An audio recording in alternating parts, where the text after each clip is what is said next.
G'day and welcome to Adventures on the Road.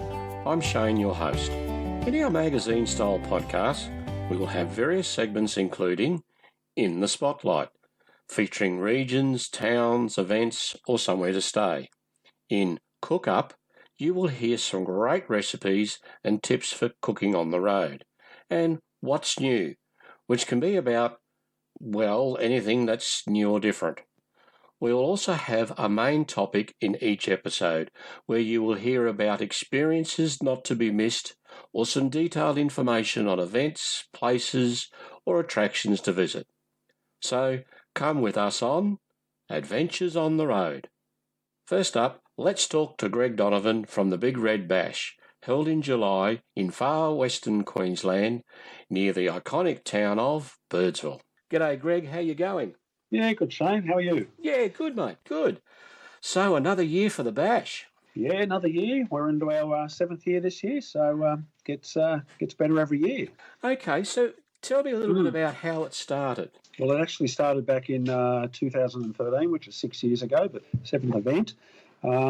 It really just started, it didn't start out to become a big music festival. We started out by John Williamson come and play a solo set on top of the Big Red Dune. And we did that as part of a running event we established out in the Simpson Desert called the Big Red Run. So it was really just to celebrate the start of that new desert running event, the first of its type in Australia. And word got out that John Williamson was playing on the Big Red Dune and a few people wanted to come along. So we thought, we'll sell some tickets and had a few hundred people rock up, and yeah, so that's it. So from those really small sort of humble beginnings, it's just grown and grown every year. And last year with John Farnham headlining, we had around about 9,000 people, and we're expecting a sort of a similar sized crowd this year with Midnight Oil headlining. It's their only Midnight Oil's only major show in Australia for 2019. In fact, they haven't played any shows in Australia since their Great Circle tour finished back in 2017. So it's a real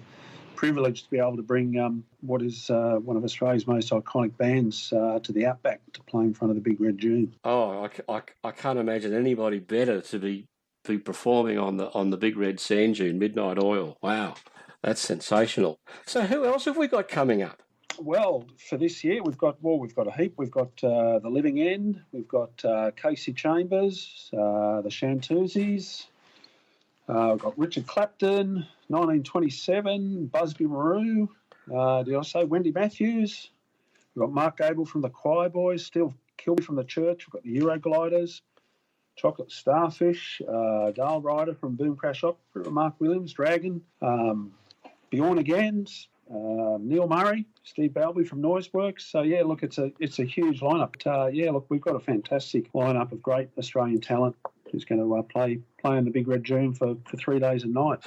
And that backdrop of the big red, the sand dune is quite amazing, isn't it? Yeah. So yep, it's amazing. I think it's probably one of the most spectacular stage backdrops, natural stage backdrops you're ever likely to see. And it's spectacular by day. You've got kids boogie boarding up and down the dune, which you can see when you're watching the concert. And then at night, when it falls dark, we've got the lights and lasers going on the dune behind the stage. So it's it's a fantastic backdrop for a stage. The sun would be setting over the back of the sand dune as well, wouldn't it? Yes, yep, that's right. The sun sets directly behind the sand dune about 6 o'clock or just after 6 p.m, which makes a really great setting, having that sunset behind the artists. And, usually we've got our headline artists coming on, at sunset and into the night. So it's going to be fantastic. And this year we've even organised for the full moon to rise in the middle of Midnight Oil set. We've got a full moon rising up above the dunes. So can't get much better than that. Geez, you certainly know how to turn on a good show and organise all the right aesthetics as well, don't you, Greg? Oh yeah, well that took a bit of organising the moon stuff. They're not very flexible, those people who organise when the moon comes up and goes down. Okay, so Usually, what time does the entertainment start of the concert start of an afternoon? Usually we sort of kick off sort of early afternoon, sort of around 1 o'clock, 1 o'clock or thereabouts, and we don't go too late at night. We sort of tend to go to about sort of 8 o'clock or 8:30. It does get cold at night, and people like to get back to the campfires and sit around the fire and have a drink and have a chat and all that before they head to bed. We think sort of 7 hours of great music a day is plenty, and people are content with that and happy to head back to their camps. It's a real family friendly event. We've got hundreds of families. I think we'll have probably 600 or 700 families and 1,600 kids this year. So it's a really good thing, and people do like to keep their hours respectable. Yeah. So it's obviously focused on the family, things to do for the kids during the day, is there? Oh yeah, we've got plenty of stuff going on during the day. I mean, the kids can obviously go to the Big Red Dune and do a bit of dune surfing and a bit of fun like that. Or we've got we've got a beach volleyball set on top of Big Red. There's camel rides. There's kids shows in the main plaza. This year we're going to have special classes or special sessions for kids to paint dunny doors, and we've got a whole bunch of eco toilets spread throughout the event, and we're wanting people to put their own artistic touch on the doors, so we're having a bit of dunny door painting. There's all sorts of stuff going on. There's helicopter rides, just do their own thing. They know it's a really safe environment, and it's fantastic for families. Okay, last year you guys attempted a world record with the Nutbush, most number of people doing the Nutbush City Limits dance? Yeah, we did. We have a couple of really fun crowd participation activities during the event to get the crowd pumped up and in the mood and having a bit of fun. So, so last year we decided we would try and break the world record for the biggest Nutbush dance, Nutbush City Limits, that Tina Turner song, and everybody knows that dance and loves that dance. So we got about close to 1,800 people all doing the Nutbush dance together. It was fully certified by the Guinness Book of Records, and we met all the various criteria. So it was fantastic, and people had a lot of fun. They dance it for a minimum of 5 minutes non-stop to qualify for the record. So it was all done on our sort of second stage with a big DJ blasting out the music, and so it was so much fun, and people want to do it again. So this year we're coming back for more. We want to break our own record, and we're going to up the ante a bit. So we're going to have it sung by a live band on stage. We'll have a Tina Turner impersonator singing, and we're going to broadcast it all up on the big screens in the concert area. So we're really going to be a lot of fun for people to be involved with, and all the money we raise from doing that goes to the Royal Flying Doctor Service, who are our charity partner for the event. Now, the town of itself, Birdsville, is got a small population. I think it's around about the 100 mark. It must be awesome when the population suddenly grows from about 100 odd people in town to thousands. Yeah, it's an amazing sight. You just see them rolling into town. They just keep rolling in, and it goes from sort of 100 to 10,000 virtually.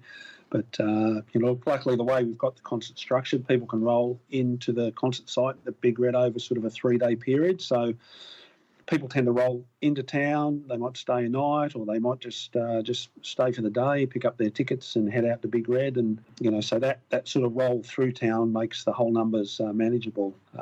To have 10,000 in Birdsville all at the same time, things would be pretty crowded, and they are very crowded as people roll through. But it's manageable, and it's a great atmosphere, and everybody's a great time. And I believe the people of the town and the Diamantina Shire Council there just love the event, don't they? Oh, they do. It's an amazing boost, not only for the town and the Diamantina Shire, but really the whole sort of outback area. Every little town gets some really great benefits. I mean, people come to this event from virtually every corner of Australia. They're coming from every town, city and region in Australia, all converging into the middle, which is just sensational, for all those small towns and businesses who, a lot of them doing very tough during times of drought. And, this year others have been affected by the flood and up in the Queensland outback. So, it's really great to have this, have these tourists coming through and spending their money. Yeah, I think this year it's going to be a little bit different to perhaps previous years because of the floodwaters that have been through.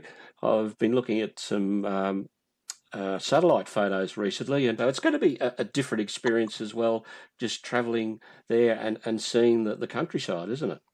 Oh yeah, it's going to be amazing.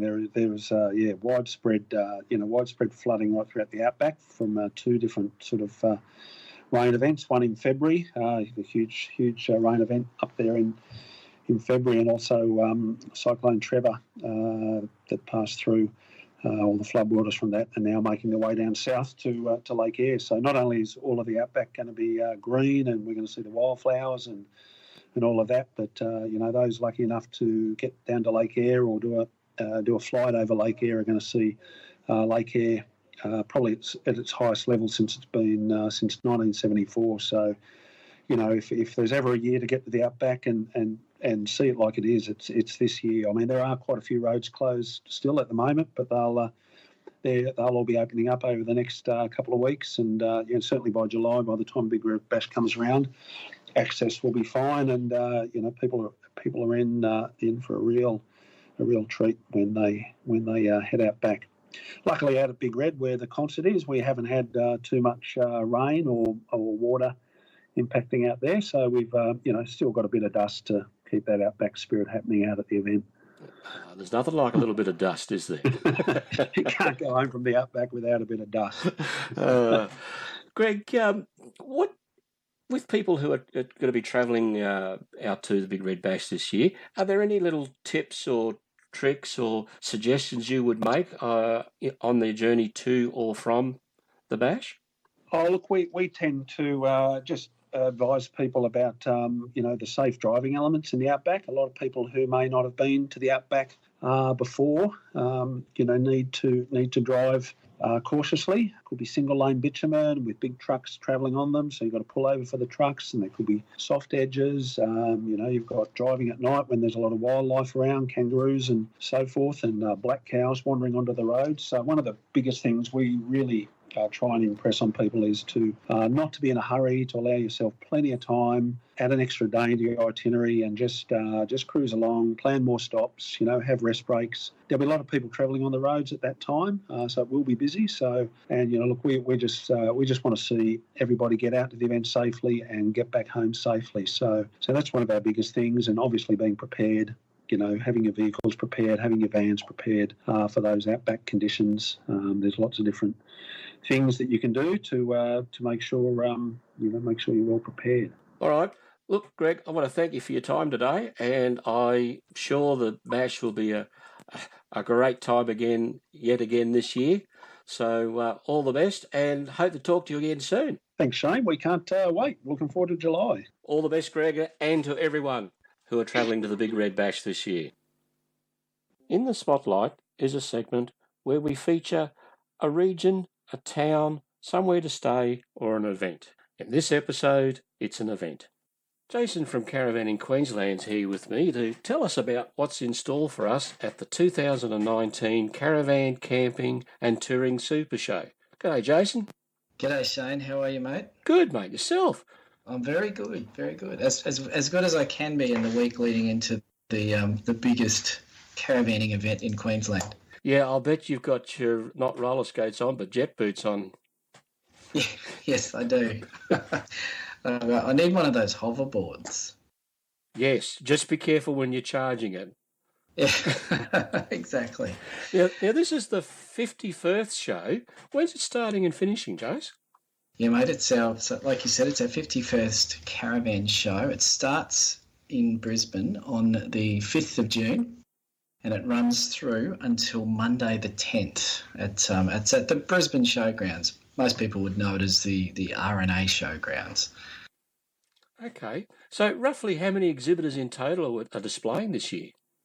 Yeah, this year we've got around about 250. That could creep up as well. We've got we're a week away from opening, so there's always we always get interest from people in that last week, smaller guys. But yeah, we're looking at it'll be just over 250 in total, which is quite a number.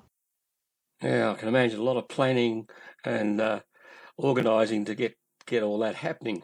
Yes. So how many different caravan brands do you think will be there?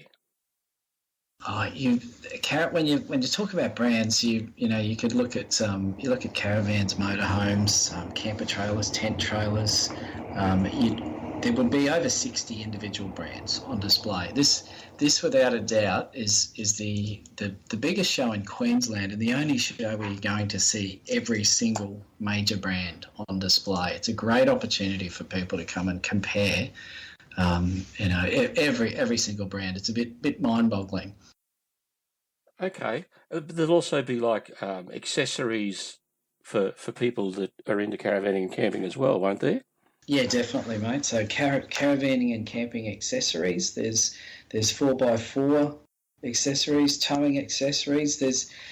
Everything that you can imagine you would require to get yourself set up to get out on the road and start caravanning. You'll find it at this event. But there's also more than just products to buy. There's also good areas to get information, like in the tourism pavilion. Yeah, there's some wonderful people working up in there as well, I hear. It's yeah. You can come to the show. You can not only look at the products, but then you can speak to tour operators and caravan parks and regional people from regional tourist areas within Queensland and also across the country and other areas. So you can start planning your trip while you're at the show. That's right. That's where we'll be. We'll be on the Caravan in Queensland stand. The greatest stand in the show, I hear. Absolutely. So, mate, what's new this year, perhaps from last year? So this year, the Brisbane Showgrounds, we're fortunate in that they're redeveloping it. So so each year we're provided with a different footprint. So we have to move the show, alter the show to make room for new buildings or new areas. So the show itself will look different, and it's a different layout. We've got a new building with a couple of new levels. So that in itself will, people will walk in there and get a different feel because it has changed. But then we do have some other new introductions this year. So we've changed the format of some of our educational sessions. We normally we run seminars each year. Well, we've taken a different approach to that this year. So instead of conducting seminars in a room, we're moving them outside. And we're having more interactive and educational type displays. So a cooking area, which also has outdoor educational speakers, so people talking about solar as well. Then we've got a weights and a towing masterclass area. So we have experts in their field who will walk you through what it means to set up your tow vehicle properly. And safely, and how to distribute the weight appropriately through your van and your vehicle. Oh, excellent. That's always important, being safe when you're travelling on the road. That's it, mate. Yep. Okay, so now I believe you can buy tickets beforehand. What's the advantage in doing that? So with you buy your tickets through our website, so through caravanqld.com.au, and just follow the links when you get on there. But the benefit for buying your tickets beforehand, well, you won't have to queue, that's one thing, but you actually get free train travel with that ticket as well. So that is travel for free on any city train network within the southeast Queensland area. So that's you can travel up from the Gold Coast direct into the showgrounds, or the Sunshine Coast, even as far as Ipswich, Rosewood. Jump on a train and it takes you straight into the showgrounds. It's really convenient. You miss all the traffic, miss all that city driving, and all you need to do is change trains in the city at Central or Roma Street and get on the free loop service. Oh, that's a great idea. And that makes it's the best way to come to the show, mate. Don't there's limited parking in the area, and this is just so convenient. Absolutely, and particularly if you're coming from, say, as you mentioned, the Gold Coast or the Sunshine Coast or out Ipswich way, what a great way to spend your day travelling on the train, do the show, and back home again without any hassles. Yeah, I mean, we do it ourselves as a family. If we've got an event that we need to go to in town, we'll drive and park at one of the outer stations on the line and just jump on a train, and within 10-15 minutes you're right in there. It's great. And yeah, like we've said, that travel comes free with your ticket, with your entry ticket. So because there's only limited parking, we're really wanting to encourage people to use this great benefit of pre-buying your tickets and getting the train in, so that you haven't got the hassle of finding somewhere to park. Exactly, it's the way to go. Okay, so what have we got lined up for the kids? So the kids, we've got some on the weekend, so Saturday and Sunday. We've our friends at CIL Insurance are presenting a camping kids zone, which will have an indoor ninja obstacle course. So the kids can get in there and tackle this obstacle course, and it gets them active. We're trying to with our kids' activities. We like to get kids active and moving and tire them out for their parents so they get home and go to bed. Speaking from experience, we've also got a rock wall which the kids can try and master. Again, that's on the Saturday and Sunday, and then also for the little kids, there's the face painting. So there's plenty for them to do when they come to the show, which is always a good thing to keep the kids entertained. Yeah, it's a funny thing about that face painting, but I've seen some rather large kids have their face painted as well at the shows. Yes, I think so. So have I. You may see someone on the Caravan in Queensland stand with a face paint. I don't know. I'm just saying. Yeah, well, I'll keep my eye out. Okay, now those who know me, and you probably will attest to this, I do get hungry at these shows. So is there going to be good food there for us? Now that I mentioned before the redevelopment of the showground. So what that has meant as part of this redevelopment, there's this street which is adjacent to the showground. It's called King Street.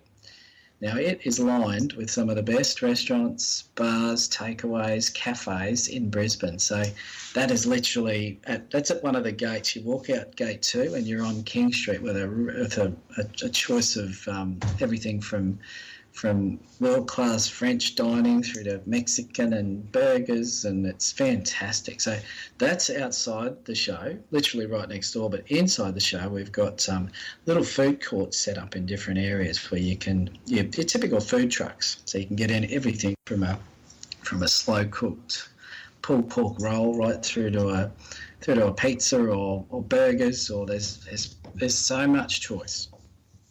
So you're not going to go hungry, Shane. Oh, that's good to know. Thanks, Jason. Appreciate just that. Just organised it just for you, mate. Yeah, right. Good on you. Thanks. You'll keep. Yeah, you usually have a competition with a great prize each year. What's in store for us this year at the 2019 show? Yeah, so this year we're very fortunate to have our friends at Jayco have come on board with us, and we are giving away it's Jayco's first ever hybrid camper. So it's a Jayco Cross-Track hybrid camper. It's valued at just under $37,000. Yeah, so one lucky winner will be walking away with that prize, which is fantastic. So we're very excited about that, and really appreciate the support from our mates down at Jayco. Okay, I assume that'll be on display somewhere in the show? Yeah, it will. So in the Royal International Convention Centre, so upstairs, that's Jayco's stand 520. You'll be able to go and have a look at the prize that you could win. Excellent. And Shane, you can't put an entry in because I hear that you're working, so I'm sorry. Oh, that's okay. Yeah, that's all right. I'll let you off this time. We do have, so that's the first prize. Second prize, Dometic have given us a getaway pack with a fridge and an ice box. And third prize, Ingenia Holidays have given us an accommodation voucher. So there's three different prizes there, ranging in value. But come along, and when you come to the show, as you enter, every person that enters the show will get a passport. It's called the Passport to Freedom.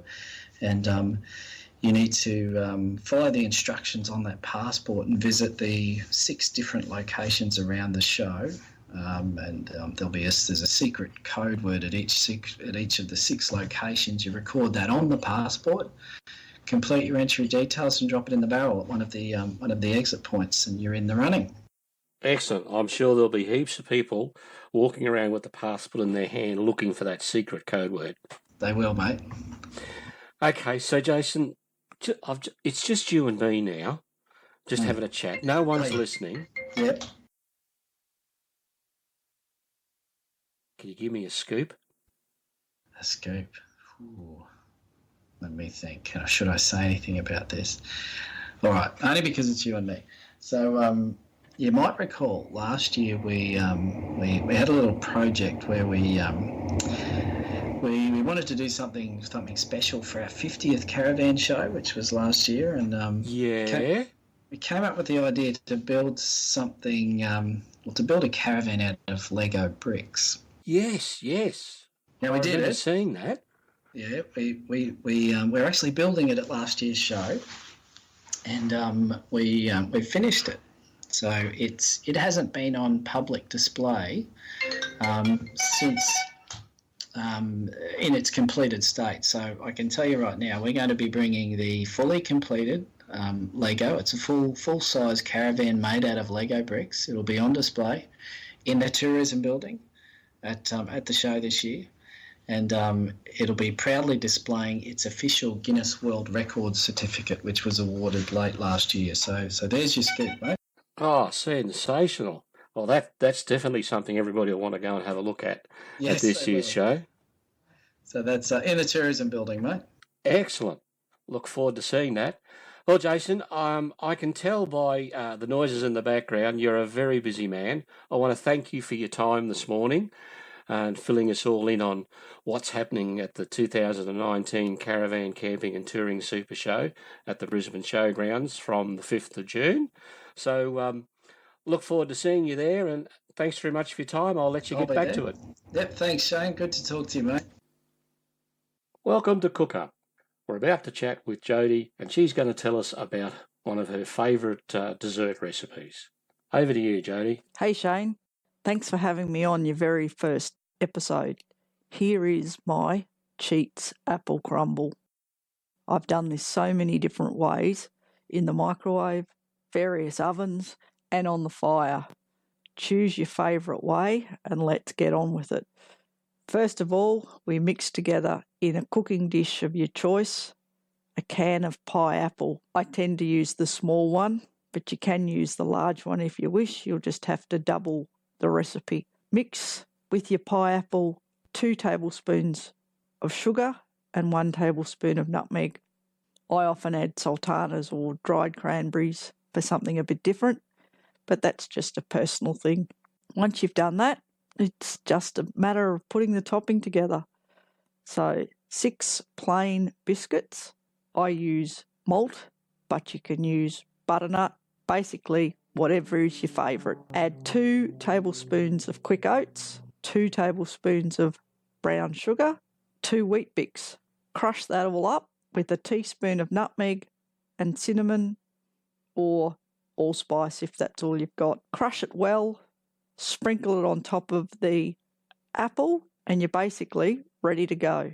So that can sit there all day if need be, and you just drag it out when it's time to cook. The only thing you need to add is 4 tablespoons of butter or margarine, melted. Just pour that on top of the crumble and into your oven. About 30 minutes at 180 or until the top's golden brown. Now, we tend to serve it with custard, cream or ice cream, and I even use this recipe at home if I ever need to whip up a really quick dessert. But I really love this recipe because it takes 10 minutes to prepare and people rave about it. And if you've got more time, you can jazz it up. If you want to give it a go, you'll find a copy of the recipe on our website, adventuresontheroad.com.au. Lastly, hope you enjoy. Back to you, Shane. What's new? In this episode, it's Glass on the Grass. Well, hi everyone. I've got something a little bit out of the ordinary for you today on our podcast. A new product that I saw when I was in Sydney at the Sydney show last month. And I thought it was a very interesting product, and I wanted to get the people on that are responsible for this product to have a chat to us and enlighten you about glass on the grass. And I'm talking to Lee. How are you, Lee? I'm great, Shane. How are you? Yeah, I'm fine, thanks. That's good. Congratulations on getting Adventures on the Road up and running. Thank you for that. And I just can't wait for us to have a bit of a chat and talk about glass on the grass Tell us a little bit about you and how you got to where we are today. So I guess it's a partnership. So my partner, Stephen, and I are real outdoor people. We love adventure, travelling, like most of your listeners, I am sure. And we also enjoy a glass of wine. We don't drink a lot, but when we do enjoy a glass of wine, we like to drink it out of a real glass. I guess we're a little bit traditional in that sense, but love winemakers that make great wine and want to respect their drop, I guess. Don't we all? So Stephen is an industrial designer by trade, and one of those born problem solvers that's always solving everyone else's problems.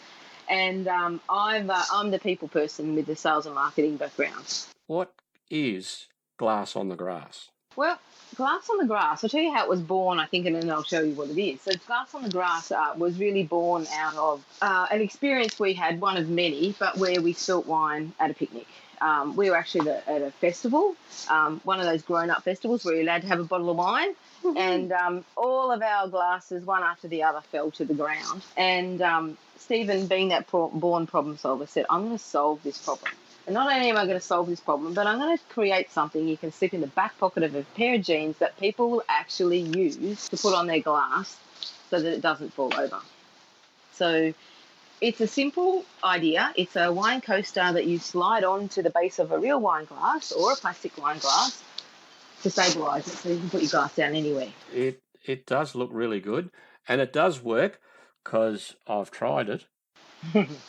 And we absolutely invented this because we like to drink a glass of wine outdoors. They work a treat on the sofa too. I have tried it, and I'm amazed how stable it is. It's a really, really clever design, and it's obviously answering a problem and a need for anybody that has to use a wine glass.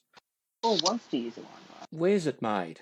The big question. Where's the it big question? The big question is we actually make these in Australia. Now, that wasn't an easy decision, and it hasn't been an easy road for us. We backed this ourselves. We don't have any big backers. We're a duo team, husband and wife team, and we did make the decision to make it in Australia. A lot of our development, we needed to go offshore for our development of our tooling, but we made the investment to bring all that tooling back to Australia. People thought we were crazy, but we love the idea that we do make it in Australia, and we actually make it in the northern beaches of Sydney. Absolutely Australian made, and we're really proud of that too. And it's as I said, it's not an easy thing to make things in Australia. But we thought it was important to do, and to be honest too, it gives us that flexibility. We don't want to be jumping on a plane every time we need to go and check things. We'd rather spend our weekends doing adventurous things, rather than jumping on a plane and visiting factories in other countries. Lee, obviously you have it available online through your website. Is that correct? We do, glassonthegrass.com. Now we'll have links for the website on our podcast description, Facebook page, and our website as well. Thank you for that. We appreciate that. For everyone out there who wants to find out about this great product, they'll be able to go directly to your website. Do you have any stockists other than buying it from online? We do, and we really love our stockists too. Although we want to be available online for everybody and encourage people to go online and look at our website and buy from us, we also are really valued and are very fortunate to have some great stockists. We're in quite a few wineries. We're in lots of giftware stores around the country, right from Tasmania up to Broome and everywhere in between. Are there any other products that you've got in the background that you might be letting out soon? Just done a soft launch and just about to have that up and live and running of Glass on the Boat, which has come from a popular demand, I guess, from Glass on the Grass. And it's the same product, but with a non-slip base for boating. So you can take those glasses of wine on the boat. We've also, because of lots of requests, have a glow-in-the-dark version. Sometimes when you're having a glass of wine late at night outdoors, and they're both available now on our website, and we've just launched both of those. And the last one, which is in prototype stage and almost tooling stage at the moment, is a product which I won't tell you the name just yet, but it is to stabilise cans, cups, glasses, bottles that don't have stems. Ooh, that sounds It does interesting. sound interesting, and I tell you, if I had $1 already for all the people that have bought Glass on the Grass for their wine-loving partners, but say, what about me? Well, this is the what about me. Okay. How far away do you think you are from launching Look, that? if we had the money today, it would be today. So we're just sort of, just looking at our funding to see, but in the very, very near future. Stay tuned for that one. All righty. Well, Lee, I was really impressed when I saw Glass on the Grass. It is. People say they think they've heard it before. I'll have to be careful after I've had That's a couple. true. Glass on the Grass. It's a simple thing, but it just would make life so much easier when you're out caravanning, camping, picnicking, on the boat, sitting at home in the backyard. It would just make things so much easier to use your glass on a grass product. So everyone, you need to go to the website glassonthegrass.com. Well, Lee, I want to thank you for your time. Oh, look, thank you. And look, I'll let you all in on a little secret. At the moment, we've got free shipping online, and which is awesome and great. But if any of the podcast listeners, if you use the coupon code, if you're familiar with how that works, camping, you'll always get free shipping. Okay. So there's a bit of a scoop and an exclusive for you, our podcast listeners. When you need to buy your products from Glass on the Grass, use camping at the checkout on the coupon code. Lee, thanks very much. It was great chatting with you. Oh, look, thanks, Shane. We really appreciate it's great with a little small business like ours. It's wonderful to get out there. So thank you. We really appreciate it. And lovely to meet you all on the road, I hope. Absolutely. With our glass of wine in our glass on a grass, enjoying it all. Cheers. Thanks. Bye. Well, we hope you enjoyed our first episode. In the next episode, we will have a Caravanning with Kids theme, as well as our usual segments. Adventures on the Road would like to thank our sponsors, Caravanning Queensland, On the Road Magazine, Family Parks, What's Up Down Under, and the Big Red Bash. Don't forget to visit our Facebook page and website, adventuresontheroad.com.au, for more information and links to our sponsors' websites.